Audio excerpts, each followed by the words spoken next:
Assalamualaikum warahmatullahi wabarakatuh.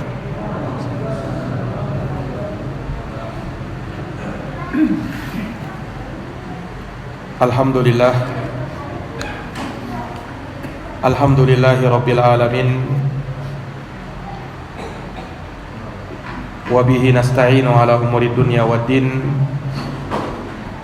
Asyhadu an la ilaha illallah wahdahu la syarikalah, ilahul awwalina wal akhirin, wa asyhadu anna Muhammadan abduhu wa rasuluhu shadiqul amin, sallallahu alaihi wa ala alihi wa sahbihi wa man tabi'ahum bi ihsanin ila yaumiddin wa sallama tasliman katsira. Subhanaka la ilma lana illa ma 'allamtana innaka antal alimul hakim. Allahumma 'allimna ma yanfa'una wanfa'na bima 'allamtana wa zidna ilman ya karim. Rabbi shrah li sadri wa yassir li amri wahlul 'uqdatan min lisani yafqahu qawli, amma ba'd. Ma'asyiral muslimin wal muslimat, hadirin wal hadirat, Bapak Ibu dan saudara-saudari sekalian, jamaah salat maghrib rahimani wa rahimakumullah. Alhamdulillah, alhamdulillahi bi ni'matihi tatimmus shalihat. Segala puji hanya bagi Allah yang dengan nikmat-nikmatnya tertunai segala amal-amal kebajikan. Salawat dan salam semoga tercurahkan, terlimpahkan kepada junjungan kita Nabi besar Muhammad sallallahu alaihi wasallam, kepada keluarga, para sahabat, dan orang-orang yang senantiasa meniti jalannya sampai hari kiamat. Ma'asyiral muslimin wal muslimat, hadirin wal hadirat, Bapak Ibu jamaah salat maghrib yang dirahmati oleh Allah. Pada kesempatan malam hari yang berbahagia ini, dengan taufik dari Allah, kita dapat melanjutkan kembali pembahasan dari kitab Al-Arba'in An-Nawawiyah, buah karya Al-Imam Abu Zakaria Yahya bin Sharaf, yang dikenal dengan Al-Imam An-Nawawi rahimahullahu ta'ala, di mana kita masih pada Al-Hadisus Sadis wa Thalathun, hadis ke-36. Terakhir kita singgung adalah penggalan hadis dari keutamaan bermajelis ilmu, di mana Rasulullah sallallahu alaihi wasallam bersabda, "Wa majtama'a qaumun fi baitin min buyutillah yatluna kitaballahi wa yatadarasunahu bainahum." Tidaklah berkumpul suatu kaum di salah satu rumah dari rumah-rumah Allah, yaitu di salah satu masjid dari masjid-masjid Allah. Mereka membaca kitabullah dan saling mengadakan pengajaran antara satu dengan yang lainnya. Maka Nabi menyebutkan 4 keutamaan bagi mereka. Illa nazalat alaihimus sakinah, melainkan akan turun kepada mereka as-sakinah, rasa tenang. Allah akan buat hatinya menjadi tenang, menjadi tentram jiwanya, sehingga tidak ada yang dia khawatirkan, tidak ada yang dia takutkan, kecuali hanya kepada Allah subhanahu wa ta'ala. Ini menuntut dari kita untuk membuat majelis-majelis ilmu itu tenang dan jauh dari keributan-keributan. Kita tenang mendengarkan ilmu yang disampaikan, dan juga kita upayakan agar Allah subhanahu wa ta'ala senantiasa menurunkan rahmatnya kepada kita. Itu keutamaan kedua yang disebut oleh Nabi, wa ghasyiyatuhumur rahmah, rahmat akan meliputi mereka. Kemudian wa haffathumul malaika, malaikat akan turun mengitari majelis mereka. Wa dzakarahumullahu ta'ala fi man indah, dan Allah akan sebut nama-nama orang yang hadir di majelis ilmu tersebut di hadapan para malaikat. Allah akan sebut nama-nama mereka.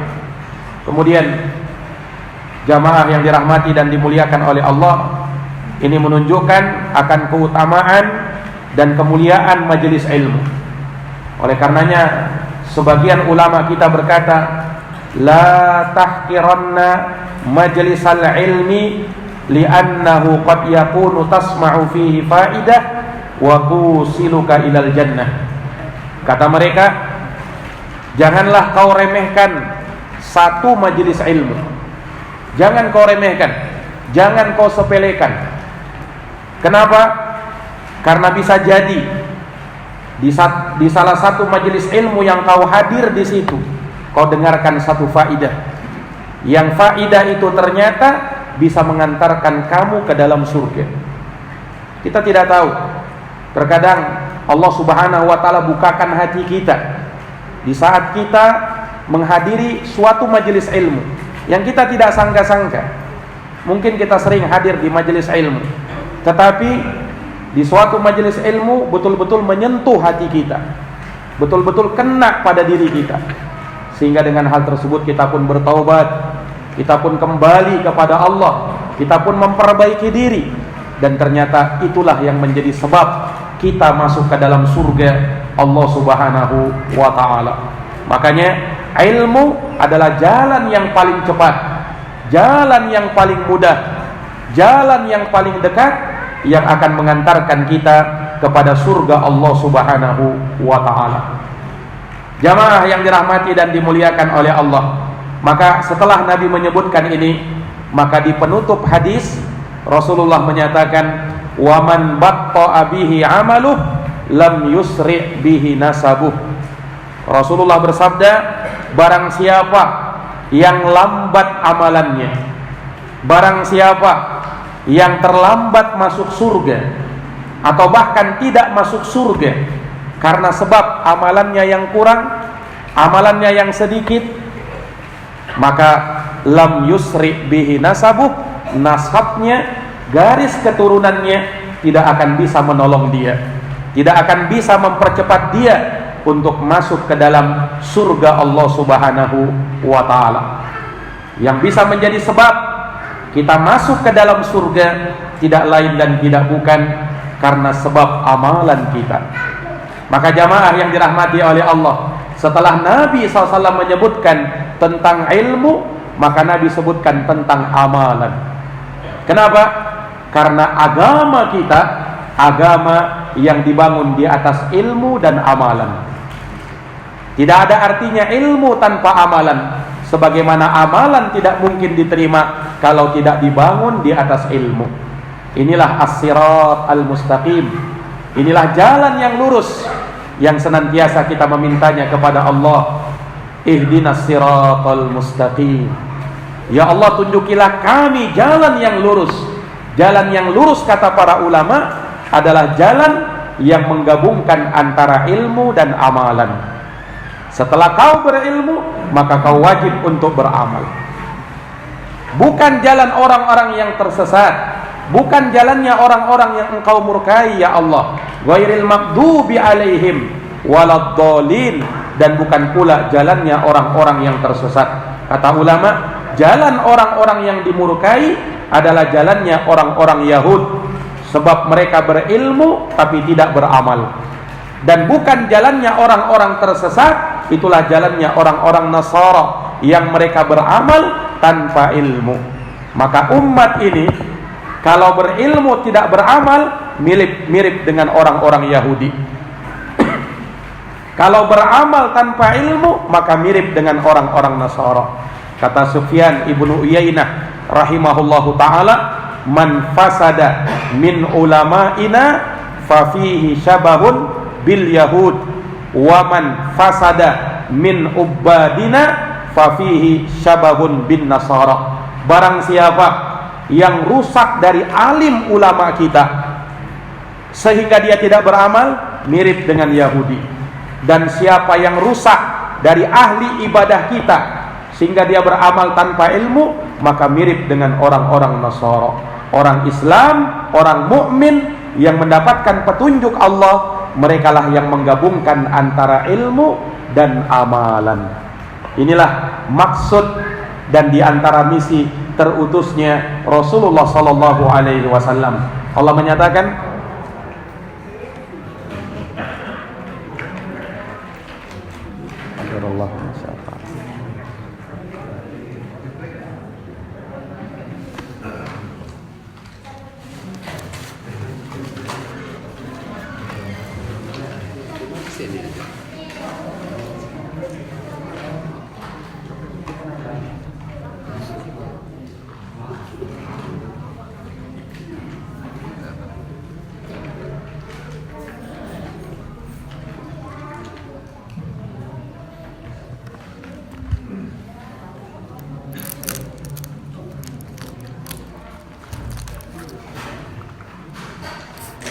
Sini yang mati. Yang mati sini.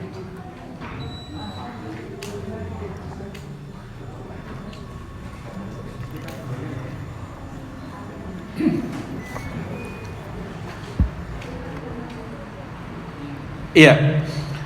Maka Nabi kita Muhammad sallallahu alaihi wasallam diutus oleh Allah Subhanahu wa taala dengan misi yang seperti ini, menggabungkan antara ilmu dan amalan. Di mana Allah Subhanahu wa taala berfirman tentang nabinya, "Huwallazi arsala rasulahu bil huda wa dinil haqq liyudhhirahu 'ala ad-dini kullih walau karihal musyrikun." Dialah Allah yang telah mengutus Rasulnya bil huda, dengan membawa petunjuk, wa dinil haq, dan dengan membawa agama yang benar. Untuk apa? Liyudhhirahu 'ala ad-dini kullih, untuk memenangkannya, untuk menampakkannya di atas seluruh agama yang lain, walau karihal musyrikun, sekalipun orang-orang musyrikin tidak menyukainya. Ulama tafsir mengatakan bil huda ay bil ilmin nafi'. Nabi diutus dengan membawa petunjuk, maksudnya dengan ilmu yang bermanfaat. Wa dinil haq, dan membawa agama yang benar, maksudnya kata ulama ay bil amalis soleh, yaitu dengan membawa amalan-amalan yang soleh.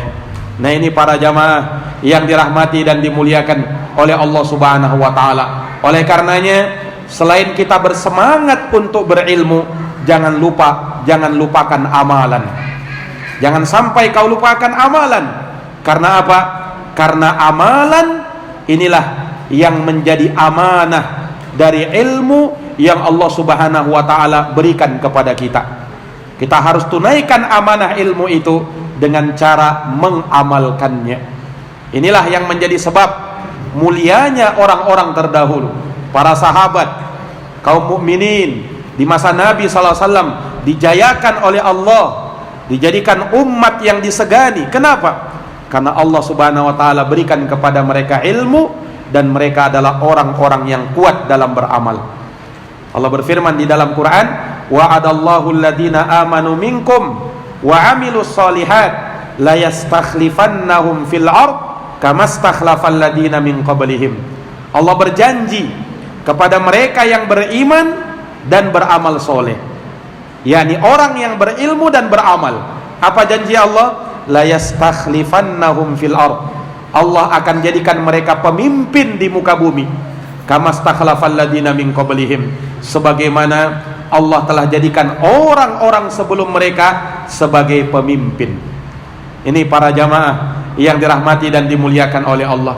Dan jalan keluar untuk kita selamat dari kerugian yang pasti menimpa manusia, dalam surat yang kita hafal bersama, wal asr, demi masa, innal insana lafi khusr, sesungguhnya manusia semuanya dalam kerugian, illa, kecuali mereka yang bersifat dengan 4 sifat. 2 diantaranya alladzina amanu wa amilus solihat, mereka yang beriman dan beramal soleh. Kata ulama, beriman tidak akan muncul keimanan kalau tidak didasari dengan ilmu. Sehingga beriman yang dimaksud dengan ayat ini adalah berilmu, kemudian disusul dengan amalan soleh. Inilah jalan keluar dari kerugian. Maka jamaah yang dirahmati dan dimuliakan oleh Allah Subhanahu wa taala, maka Nabi kita Muhammad sallallahu alaihi wasallam setelah menyebutkan tentang keutamaan ilmu, kemuliaan majelis ilmu, maka Nabi sebutkan tentang amalan. Tapi ingat, Nabi sallallahu alaihi wasallam sebutkan di sini tentang amalan, jangan sampai kau lambat dalam beramal. Apa kata Nabi? Man batta'a bihi amaluh lam yusri bihi nasabuh. Barang siapa yang lambat-lambat beramal, selalu menunda-nunda amalan, tidak segera dalam beramal, maka nasabnya tidak akan bisa mempercepat ia atau memasukkan ia ke dalam surga. Ini menunjukkan apa? Bahwa semuanya tergantung dengan amalan, bukan nasab. Boleh jadi nasabmu tinggi, kau anak orang besar, kau adalah anaknya ustadz, kau orang yang dekat dengan seorang raja, kau keturunan ini, keturunan itu, keturunan raja.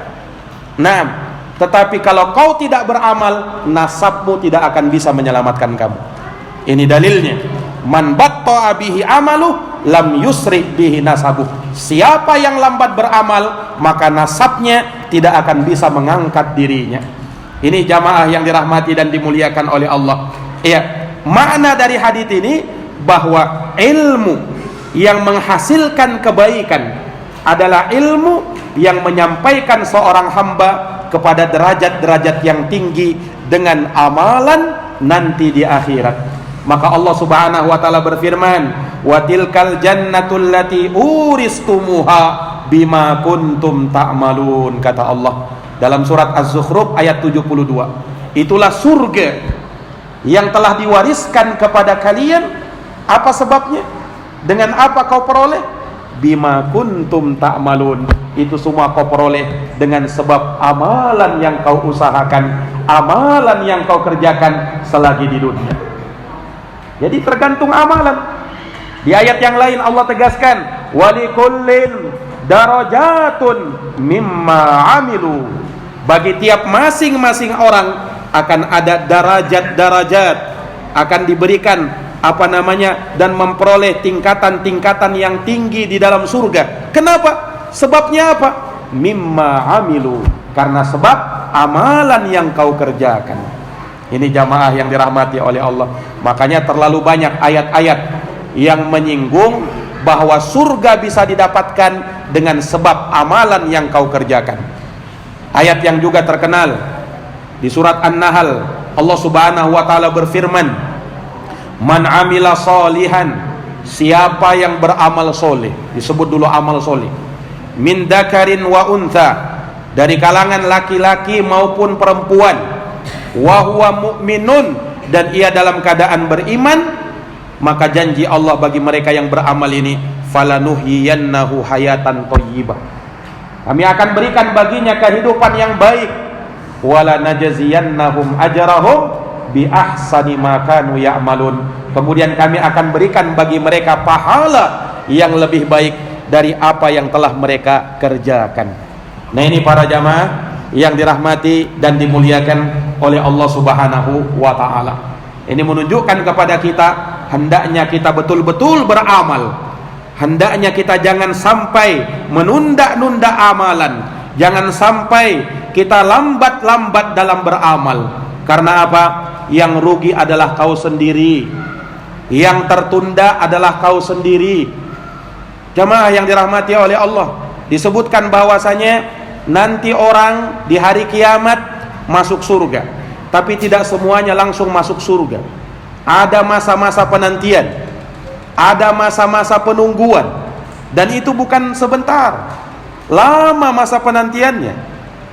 Bahkan Nabi menyebutkan antara orang miskin dengan orang kaya, orang miskin lebih dulu masuk surga, jaraknya setengah hari. Setengah hari ukuran akhirat. Ukuran akhirat satu hari bagaikan 1000 tahun. Kalau setengah hari berarti 500 tahun. Selisih waktunya antara orang miskin masuk surga, kemudian setelahnya orang kaya. Masuk surga juga, tetapi menunggu dulu. Nanti masuk surga baru setelah orang miskin. Nah, ini jamaah sekalian yang dirahmati dan dimuliakan oleh Allah Subhanahu wa taala. Maka bersungguh-sungguh dalam beramal. Dan jangan kau tunda-tunda amalan. Rasulullah pernah memberikan semangat, ihris ala ma yanfa'uk. Bersemangat kata Nabi terhadap apa yang bisa memberikan manfaat kepadamu. Wasta'in billah, minta tolong sama Allah, wala ta'jaz, dan jangan kau pernah merasa lemah dan malas. Iya, karena kemalasan ini yang membuat kita lambat-lambat beramal. Selain godaan setan, Pak. Setan juga berperan yang membuat kita lambat beramal. Nah, itu yang dijelaskan oleh Imam Ibnu Katsir di dalam Al-Qur'an ketika Allah menyebutkan tentang bagaimana serangan-serangan setan untuk menggoda manusia itu. Kata Allah apa? "Tsumma la'atiyannahum." Kemudian aku akan datangi mereka. Ini ucapan setan yang Allah hikayatkan dalam Quran.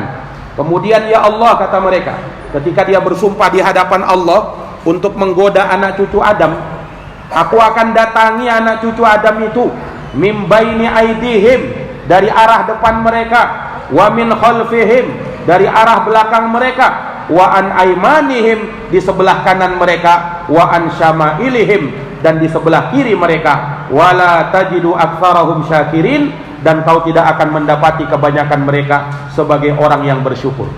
Lihat, dari semua penjuru setan akan menyerang kita, Pak. Dari depan, belakang, kanan, dan kiri.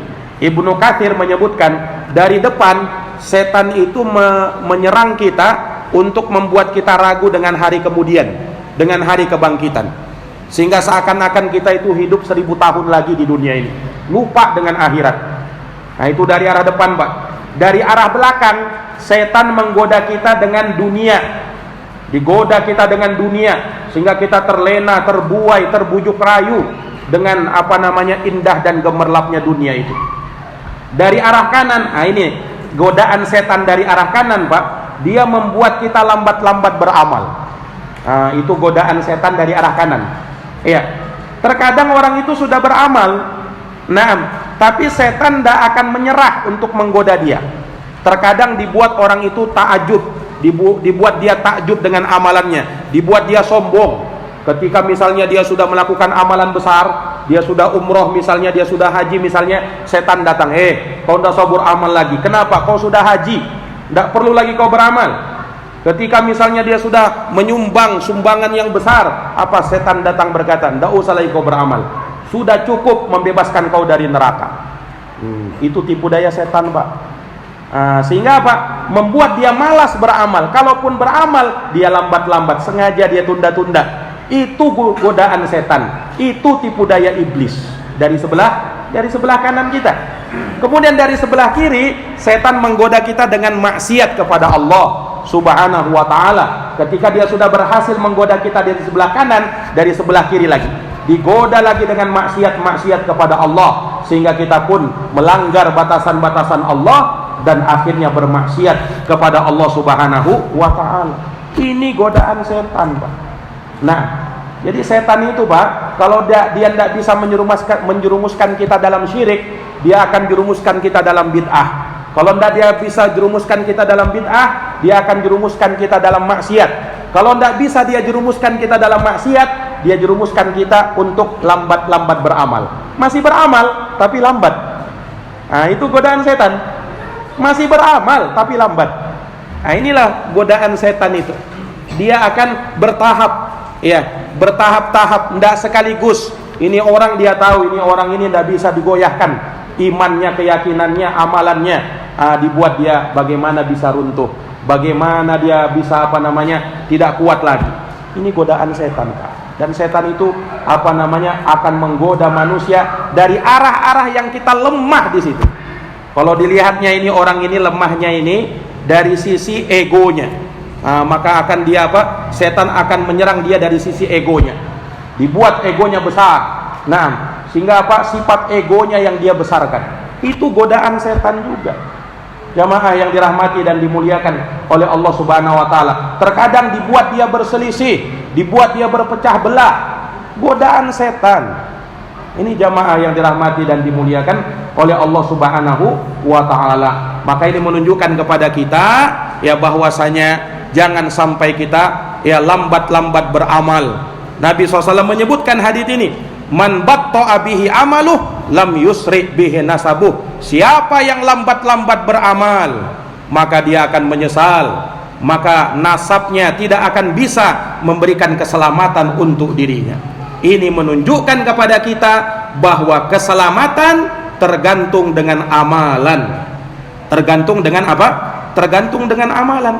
Maka dari sini kita bisa paham, kalau ada orang yang mengajak atau mengiming-imingi akan masuk surga tanpa amalan, maka itu adalah ajakan kepada kesesatan. Saya ulangi, Pak, kalau ada ajakan yang mana dia mengajak kepada sesuatu, kita diiming-iminginya dengan surga tanpa beramal, itu ajakan kepada kesesatan. Nah, Dia ajak misalnya, siapa yang masuk ke dalam golonganku, dalam partaiku, dalam firqahku, kelompokku, maka dia pasti masuk surga. Ini ajakan kepada kesesatan. Kok bisa-bisanya masuk kelompoknya langsung masuk surga? Dari mana itu? Nah, atau dia bilang, siapa yang mau masuk surga, maka gampang, tinggal dia bayar sekian dan sekian, sudah jaminan masuk surga. Ini ajakan kepada kesesatan. Kenapa? Ini ajakan mau masuk surga tanpa amalan. Bagaimana bisa? Yang namanya surga tidak mungkin kau peroleh tanpa amalan. Dan masing-masing orang sesuai dengan amalannya sendiri-sendiri.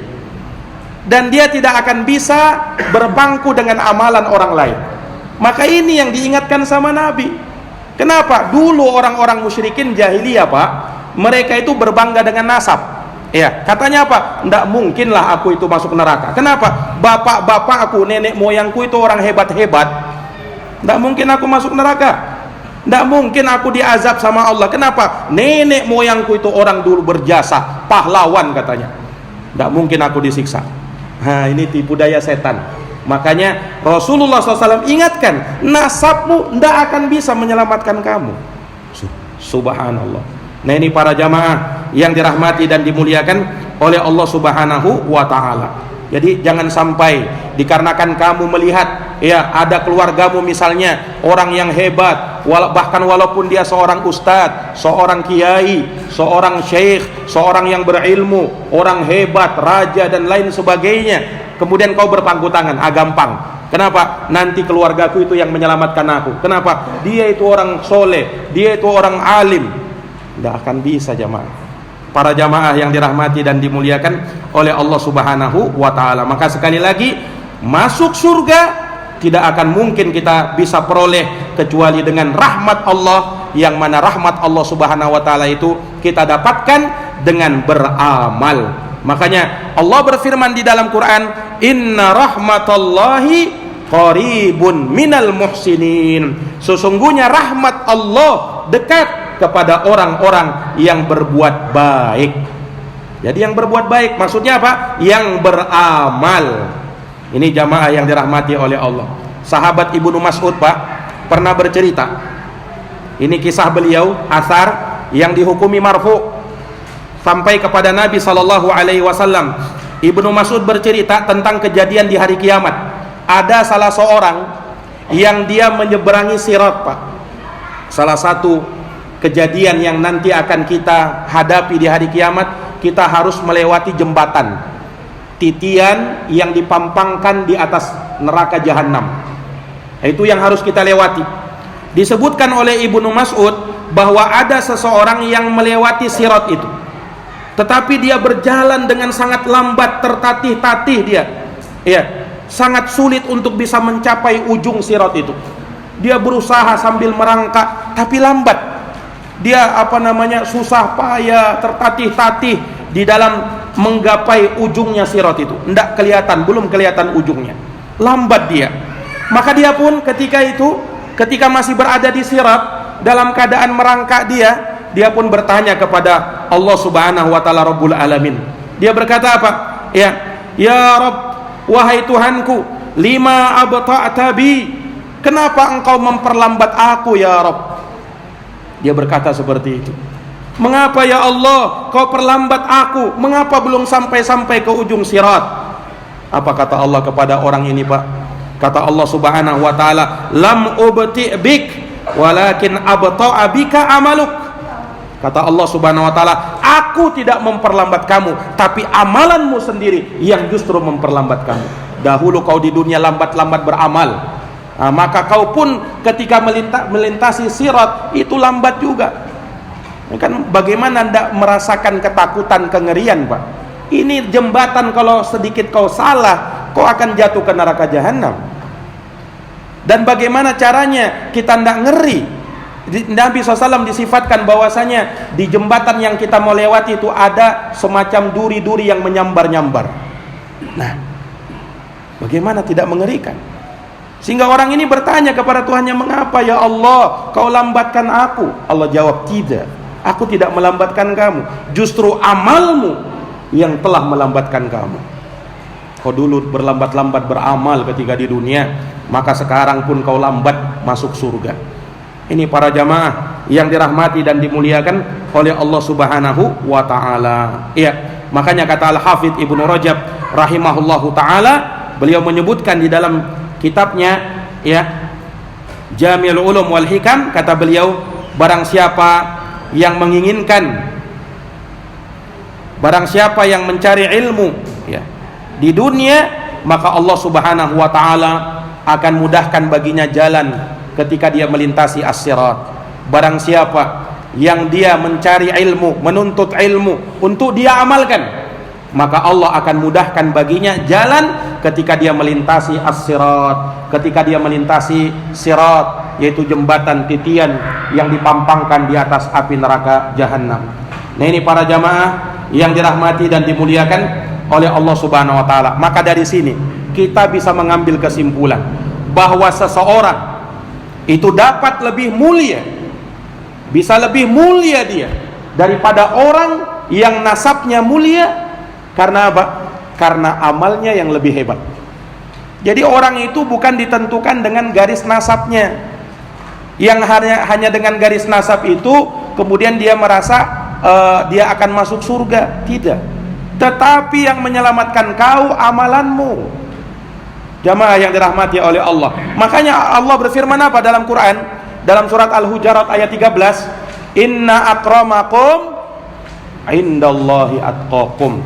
Yang paling termulia di antara kalian, Allah tidak katakan yang paling mulia, yang paling hebat nasabnya, yang paling mulia, yang paling kaya, yang paling mulia, yang paling tinggi jabatannya. Bukan.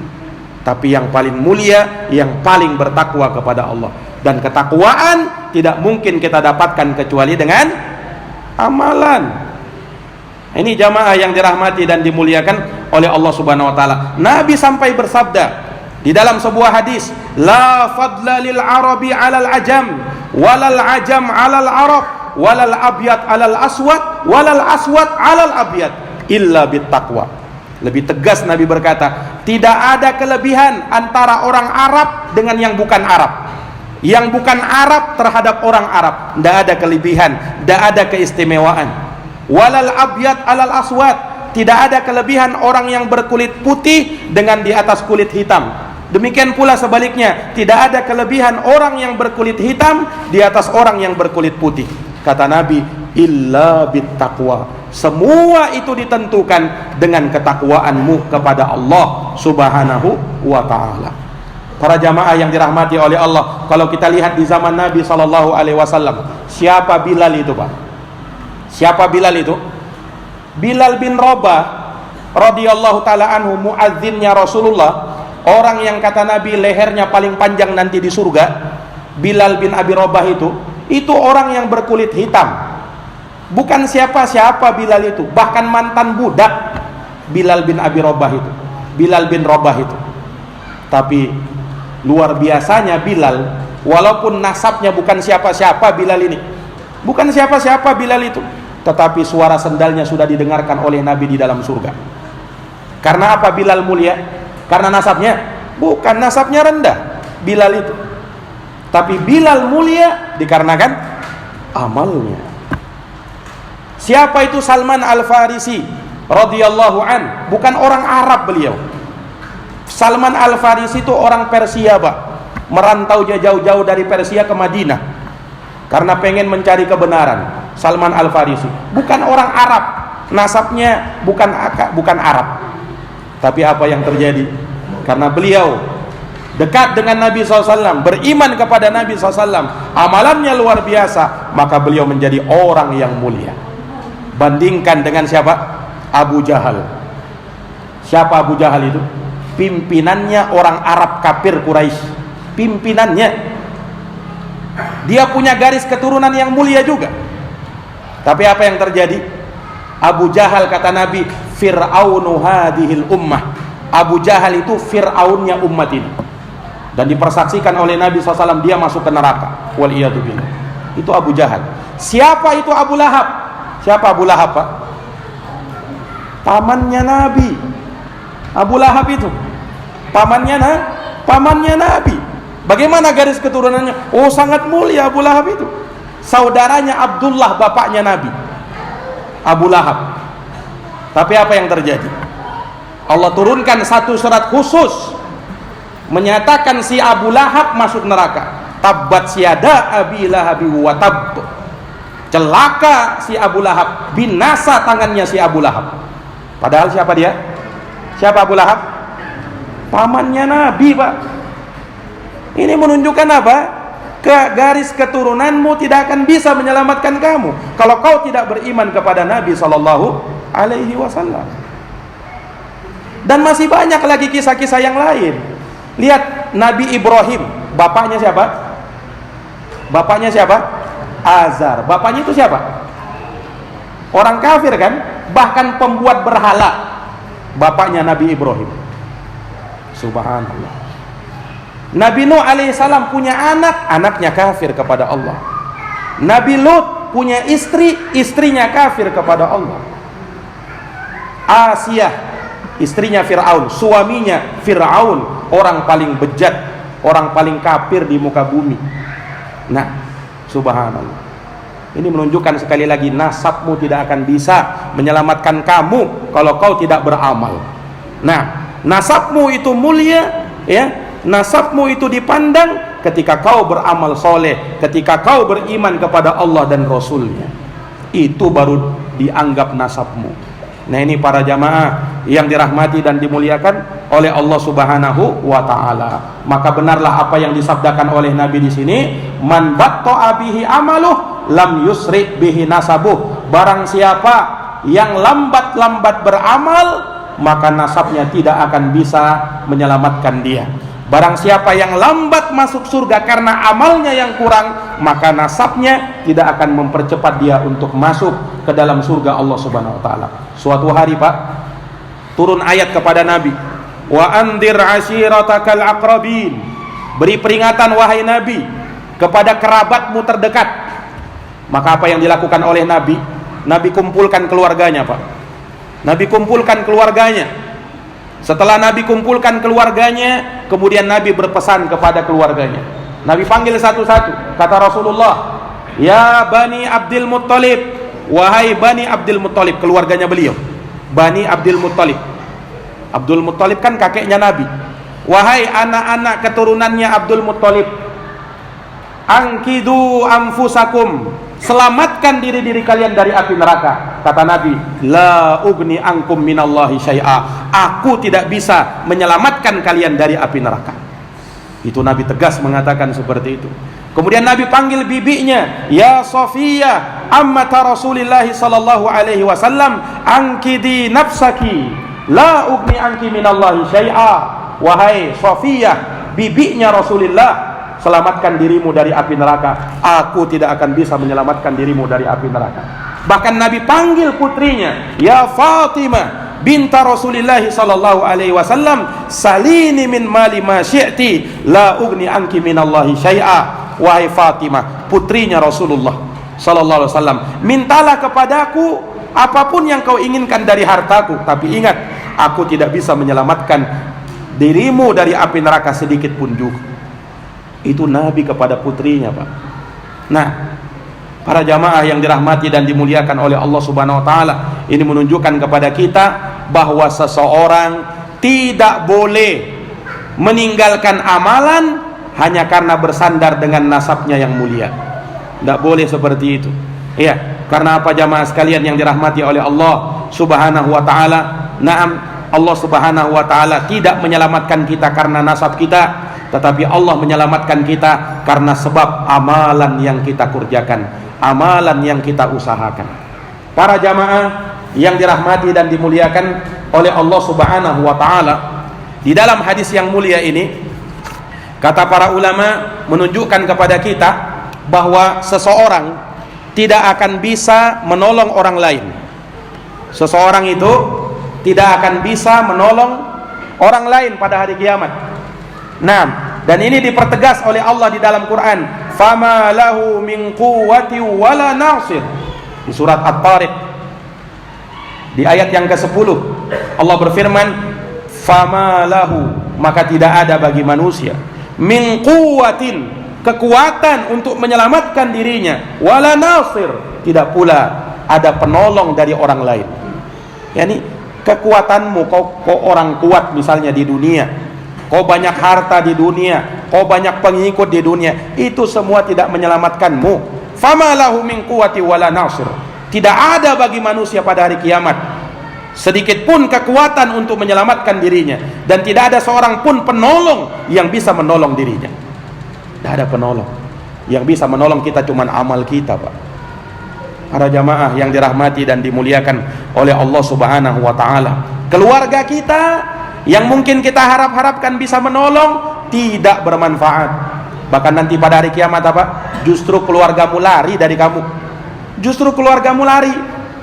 Nah, itu yang Allah Subhanahu wa taala nyatakan dalam Quran, fa idza ja'atis shakhah, apabila datang tiupan sangkakala, tiupan malaikat Israfil yang membangkitkan manusia, bangkit dari dalam kubur-kuburnya. Ketika itu manusia dikumpulkan di padang mahsyar, ya, semuanya berkumpul di situ. Ketemu enggak kita dengan keluarga kita? Ketemu, Pak. Tapi ketika ketemu justru kita lari. Lihat lanjutan ayat apa? Yauma yafirrul mar'u min akhi. Hari tatkala seseorang lari dari saudara kandungnya sendiri. Bukan saja itu. Wa ummihi wa abi, lari dari ibu dan bapaknya. Bahkan yang paling dekat, wa sahibatihi wa bani, dia lari dari istri dan anaknya sendiri. Jadi jangan harap nantilah keluargaku itu bisa membantu. Lari. Karena apa? Yang dipikirkan manusia bagaimana menyelamatkan dirinya, bagaimana bisa menyelamatkan dirinya. Subhanallah. Jamaah yang dirahmati dan dimuliakan oleh Allah, dulu Pak, si Abu Lahab ini dulu ketika dia menantang dakwahnya Nabi, memusuhi Nabi SAW, paling besar permusuhannya juga si Abu Lahab ini kepada Nabi. Dia berkata begini, Pak, dia bersumpah. Kata dia, Pak, saya bersumpah, kalaulah misalnya keponakanku ini, maksudnya Nabi Muhammad SAW, dia benar dan saya salah, kata dia yang benar keponakanku ini dan saya yang salah, maka tidak masalah, dia bilang. Aku akan tebus diriku dengan anak-anakku dan dengan hartaku, kata si Abu Lahab. Dia pikir anaknya nanti menyelamatkan dia. Dia pikir hartanya nanti akan menyelamatkan dia. Allah bantah di dalam Quran. Apa dalam Quran? Dalam Tabbat Syada itu, Tabbat Syada Abi Lahabi wa tab, terus ma aghna anhu maluhu wa ma kasab. Hartanya si Abu Lahab dan anak-anak keturunannya si Abu Lahab tidak akan bisa menyelamatkan dia. Nah, ini turun ayat ini kenapa? Karena si Abu Lahab berucap seperti itu. Dia katakan, kalau keponakanku ini benar, gampang aja, nanti aku tebus diriku dengan apa? Anakku dan hartaku. Karena Abu Lahab itu, Pak, terkenal orang kaya, ya, punya banyak anak. Si Abu Lahab ini orang kaya, punya banyak anak. Nah, maka dia merasa tenang. Oh, gampang, kalaupun aku salah nanti, kata dia, gampang aja, ketebus diriku dengan anakku, banyak anakku, ketebus diriku dengan hartaku, banyak hartaku. Ini jamaah yang dirahmati dan dimuliakan oleh Allah Subhanahu wa taala. Ternyata itu semua tidak memberikan manfaat untuk dirinya. Maka jamaah yang dirahmati dan dimuliakan oleh Allah, sekali lagi camkan hadis Nabi ini baik-baik, renungkan dia baik-baik, di mana Rasulullah mengatakan, man batta'a bihi amaluh lam yusri bihi nasabuh. Siapa yang lambat-lambat beramal, siapa yang dia terlambat masuk surga karena amalnya yang kurang, lam yusri bihi nasabuh, maka nasabnya tidak akan bermanfaat, tidak bisa menyelamatkan dirinya, dan tidak bisa mempercepat dia untuk masuk ke dalam surga. Mudah-mudahan Allah Subhanahu wa taala menjadikan kita termasuk dari hamba-hamba yang rajin beramal dan yang terus beramal sampai akhir hayatnya, supaya amal kita itu menjadi sebab kita dimasukkan ke dalam surga dan diselamatkan dari api neraka. Amin, amin ya rabbal alamin. Jazakumullah khairan. Kita tutup dengan doa kafaratul majlis. Subhanakallahumma wa bihamdika asyhadu an la ilaha illa anta astaghfiruka wa atubu ilaik. Subhana rabbika rabbil izzati amma yasifun Wassalamun alal mursalin. Walhamdulillahi rabbil alamin. Wassalamualaikum warahmatullahi wabarakatuh.